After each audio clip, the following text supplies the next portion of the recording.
नमस्कार आचार्य जी। जी, नमस्कार। आचार्य जी, आज के सत्र में आपने कहा कि सिर्फ़ जानने भर से बात नहीं बनेगी, हम जो जानते हैं उसे हमको जीना भी पड़ेगा। और इस बात का मतलब जब मैं आत्मावलोकन करती हूँ कि मैं अपनी ज़िंदगी में इस बात पर कितने हद तक प्रयोग कर पाई हूँ, तो मुझे ये अनुभव होता है कि इसमें एक बहुत बड़ी प्रतिबंधक जो है वो माया है। जो मेरी अपनी लगाव है दूसरी चीज़ों से, वो बहुत बड़ी प्रतिबंधक है। और जैसे कि आप ये भी कहते हैं कि माया सर्वहारी है, वो तो ज्ञान को भी खा लेती है और अपने एक संसाधन की तरह इस्तेमाल कर लेती है। कई हद तक स्पष्टता की तरह से देखूँ तो मैं भी वो गलती कई जगह पर करती हूँ। जो समझती हूँ, जानती हूँ, उसका दुरुपयोग कर देती हूँ।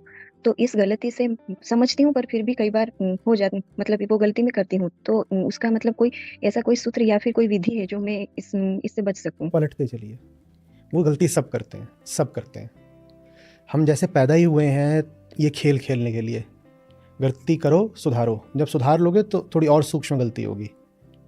सुधार का अंत सुधार पर नहीं होता, सुधार का अंत पहले की अपेक्षा थोड़ी बेहतर गलती पर होता है।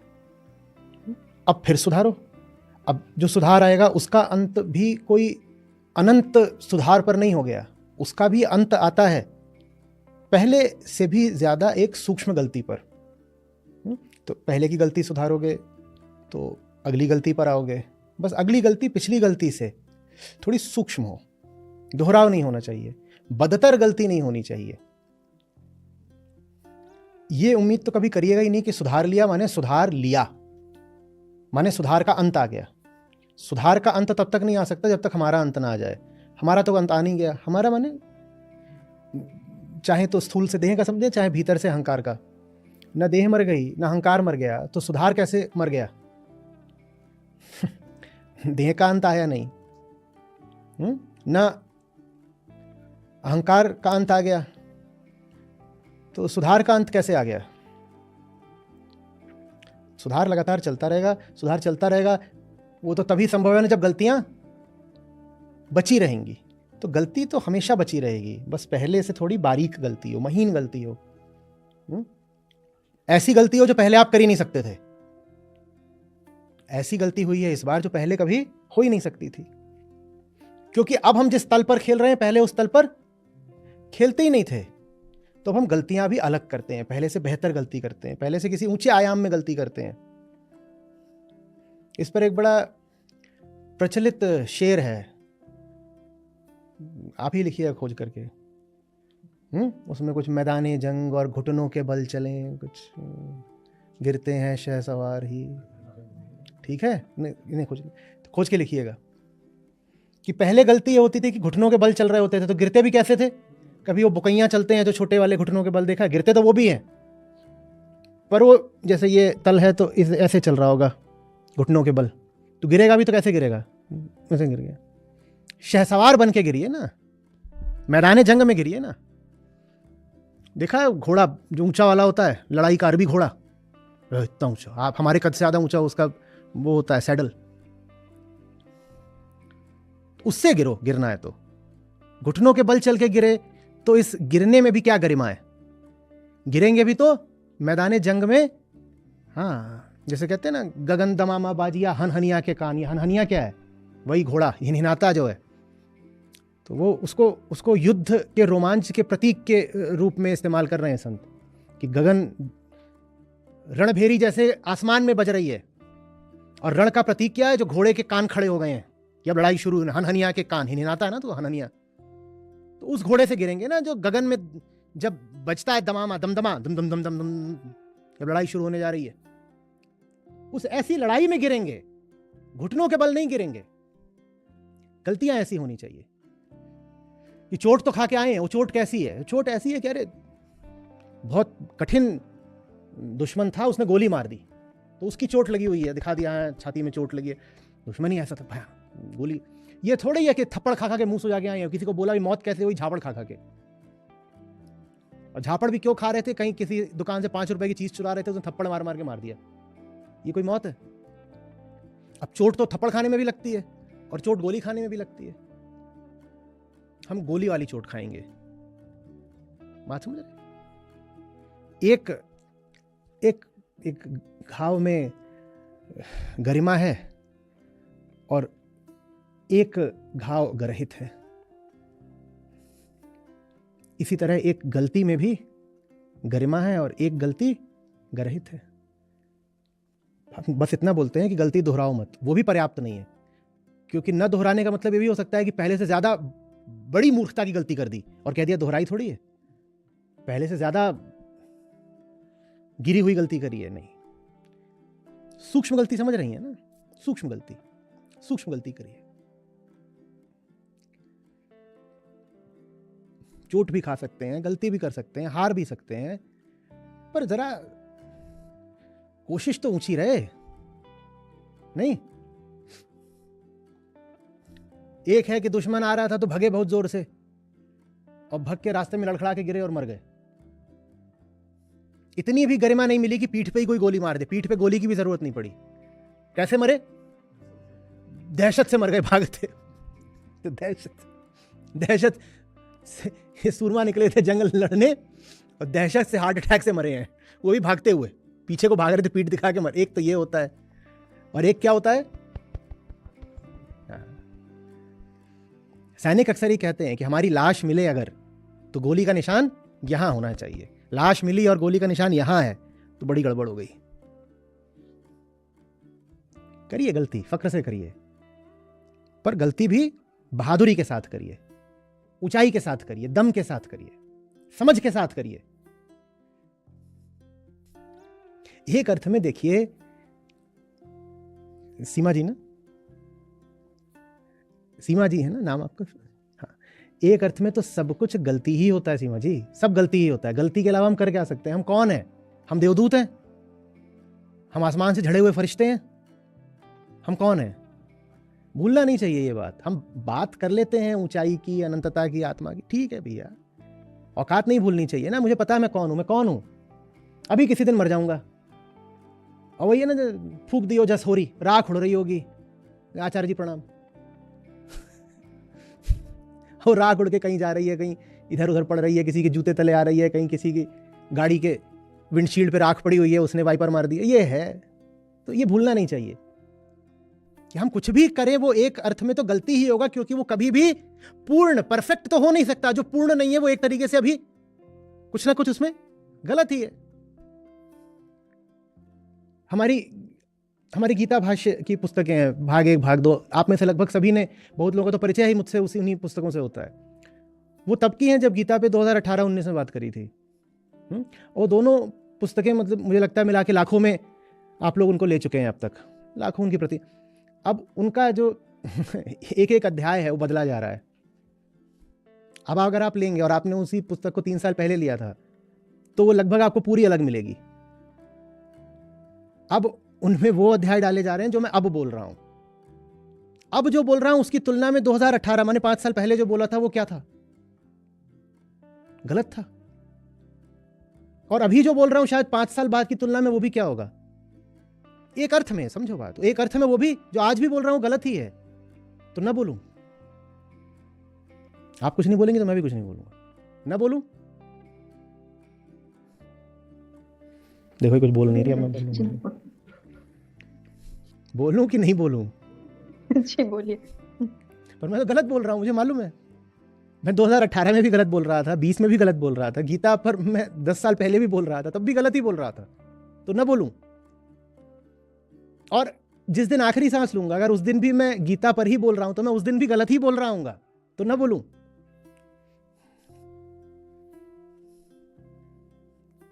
उन किताबों का जिस दिन 20वां संस्करण निकलेगा वो भी एक अर्थ में गलत ही होगा। तो ना निकालें।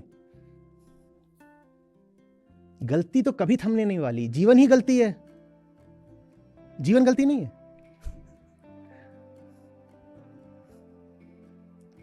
गलती को ही और धारदार गलती बनाना है, गलती को ही और घिसते जाना है।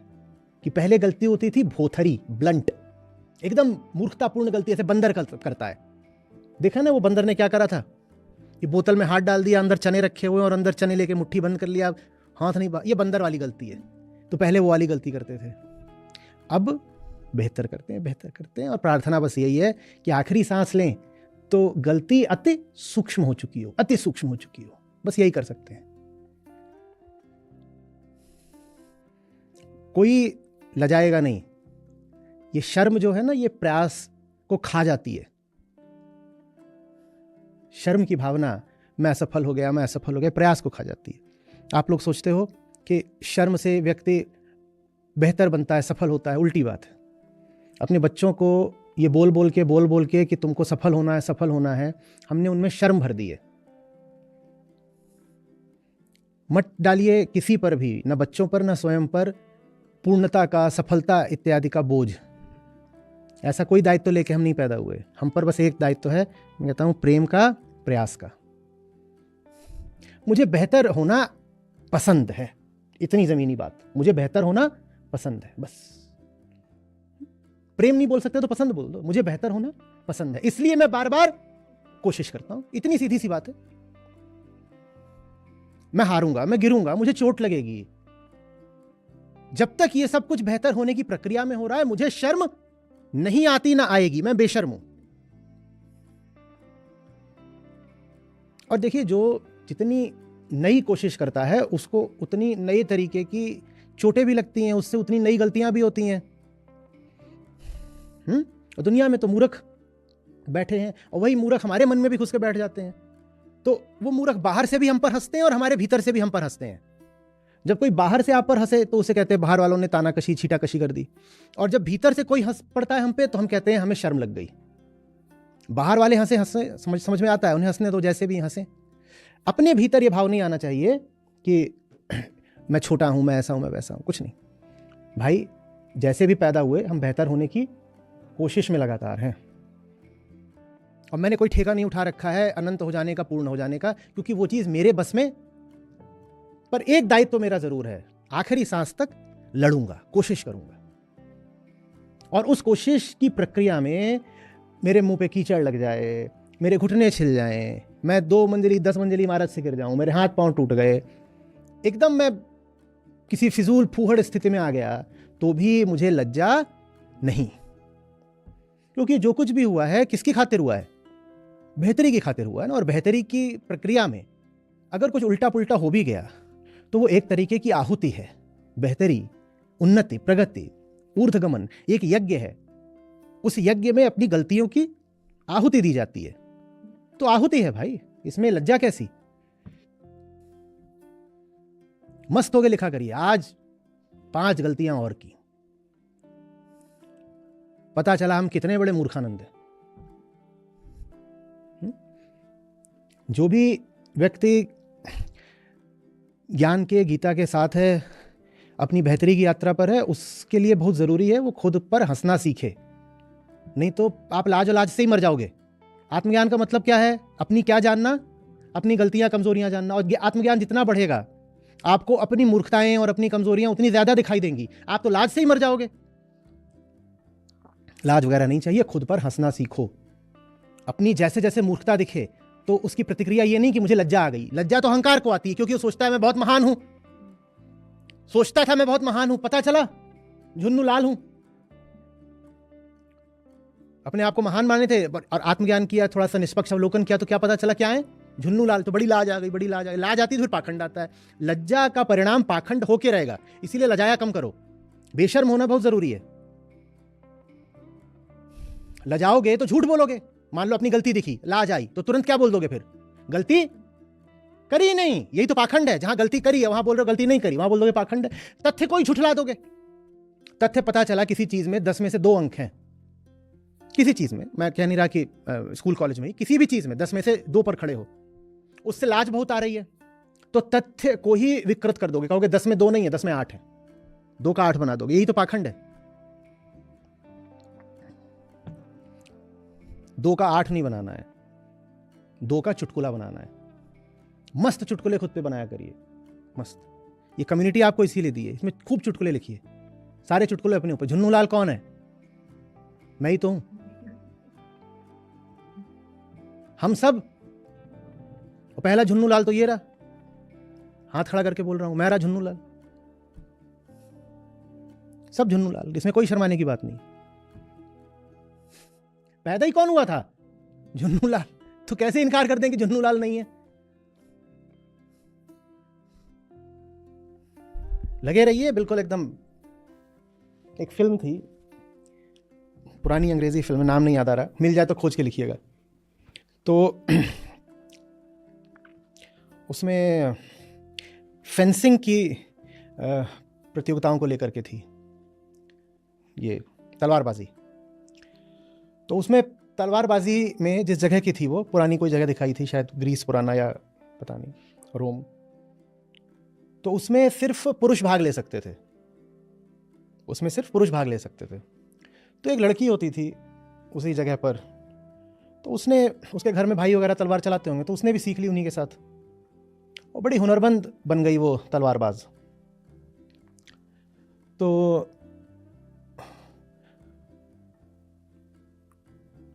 उसको प्रतिस्पर्धा न करने दें राज्य वाले, कहें ये तो लड़की है और ये तलवारबाजी लड़कियों का काम नहीं होता, ये सब तो हिंसक काम है, ये महिलाएं नहीं करती, ये सब, ये तो लड़की नहीं लड़ेगी। तो वो अपने आप को छिपा करके और पुरुषों वाला जरह बख्तर पहन के और वो सब जो भी है अपना, अपने शरीर को कस करके और चेहरा भी अपना वो करके, बाल वाल कटवा करके, वो पुरुष जैसा बन के एक दिन घुस गई एक प्रतियोगिता में कि मैं तलवारबाजी करने आई हूँ। और उसने बहुतों को हरा भी दिया, बहुतों को हरा दिया। जब वो आगे बढ़ी, जाने वो उसका फाइनल था या कुछ रहा होगा, बहुत बचपन में था तब देखी थी। तो जो उसका विपक्षी था वो हारने लगा। जब वो हारने लगा तो उसने उल्टी पुल्टी तलवार चलानी शुरू कर दी। जब उसने तलवार चलाई तो धोखे से एक तलवार, एक कट जो है वो लड़की की छाती पे पड़ गया। तो उसके कपड़े वहां से खुल गए थोड़े। जब खुल गए तो वो लड़की लजा गई।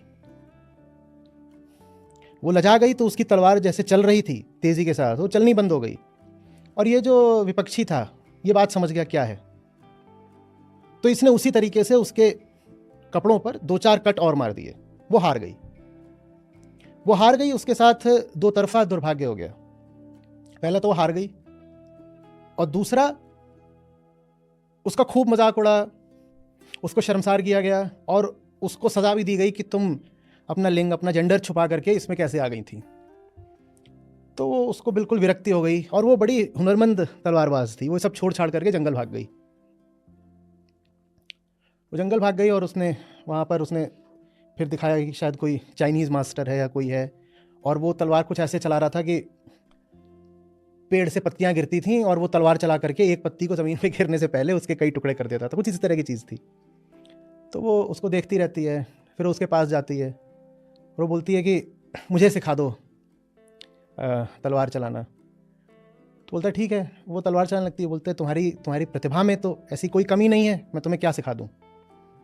पर जब वो तलवार चला रही होती है तो उसे अपने शरीर का बड़ा एहसास होता है, बॉडी कॉन्शियस होती है, क्योंकि वो ऐसे समाज में ही पली बढ़ी थी। तो वो तलवार चलाते वक्त अपने शरीर को ख्याल में रख करके तलवार चला रही होती है। तो वो जो मास्टर होता है वो इस बात को ताड़ जाता है। वो कहता है कि तुम फ्री हो करके तलवार नहीं चला रही हो। तो फिर वो उसको अपनी कहानी बताती है। कहती है वहां गई थी मैं, इस तरह से लड़ी और इस तरह से मैं हार गई। तो वो फिर उससे हंसकर बोलता है तुम्हें कुछ, you don't need to learn, you need to unlearn. You need to unlearn shame. You need to unlearn Shem.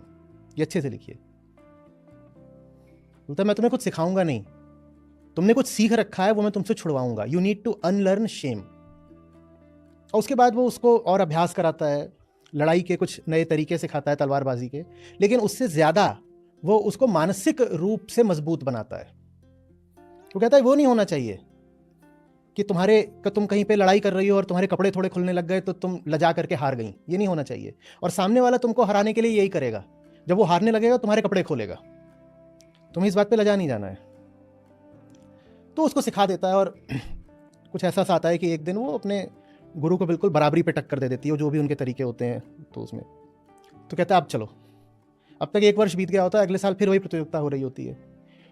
तो वो लेकर के जाता है और वहाँ पे सब लोगों के नाम हो रहे होते हैं कि जो भी उसमें जितने भी पुरुष तलवारबाज हैं जो उसमें प्रतिभागी होंगे।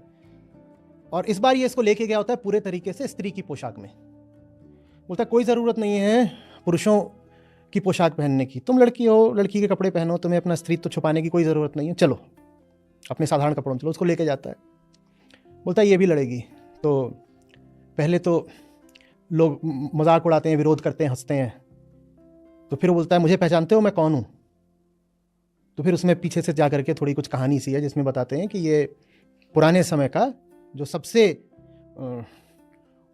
ऊंचा तलवारबाज था, ये वो था, और ये एक बार में एक से नहीं 2-4 से एक साथ लड़ा करता था। तो अपना वो परिचय देता है तो भीड़ खामोश हो जाती है और कहता है कि मैं बोल रहा हूं कि ये लड़ेगी, और लिंग की क्या बात है, तुम अगर इससे बेहतर हो तो इसे हरा के दिखा दो। और इस बार जब वो उतरती है, इस बार तो पूरी स्त्री की पोशाक में थी, तो ये सब जो हारने लगते हैं, कुछ हारते हैं, फिर वही आता है जिसने पिछली बार करा था, वो मुस्कुराता है, बोलता है इसको हराने के लिए कुछ करना थोड़ी, इसे कपड़े फाड़ दो, ये लाज से हार जाएगी। इस बार भी वो यही करता है, 2-4 कट मारता है उसके कपड़ों पे। वो जितना कट मारता है वो उतना और उसको मारती है, तू कट मार, मैं तुझे कट मारती हूं। यही है। लाज से सफलता नहीं मिलती, लाज तो आपको जमीन में गाड़ के आपको लकवा मार देती है, पैरालाइज कर देती है। जब आप लज्जित हो जाते हो तो आप में ऊर्जा आती है या आप काठ बन जाते हो? बोलो। हाँ, तो गलती होगी, ये सब होगा, ठीक है, होता रहे, हमें नहीं फर्क पड़ता। हमें नहीं फर्क पड़ता कि लोग हंस रहे हैं, लोग क्या सोच रहे हैं, या हमने ही जो मान्यताएं बना रखी हैं उन मान्यताओं ने हमें कैसे जज कर लिया। बाहर वाले ही थोड़ी हमें जज करते हैं, हम खुद भी अपने आप को बहुत जज करते हैं ना। नहीं करना है। सिर्फ एक बात अपने आप से पूछनी है, am I striving towards excellence? As long as I am, there is no way I am going to feel little और सॉरो और अशेम्ड। ना मैं सॉरी हूं, न स्मॉल हूं, न अशेम्ड हूं।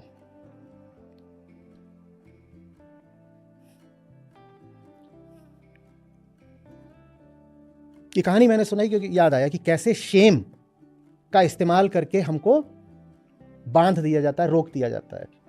आपके भीतर ये जो शेम की भावना, शेम की मान्यता, शेम की वैल्यू, शेम का मूल्य स्थापित कर दिया गया है, ये बहुत बड़ा बंधन है।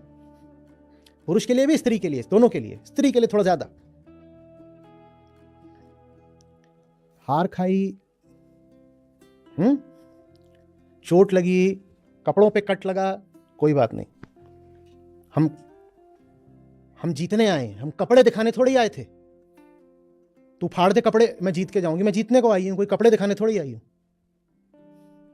इसी तरीके से मैं अध्यात्म में हूं तो मुक्ति के लिए हूं, इज्जत के लिए थोड़ी हूं।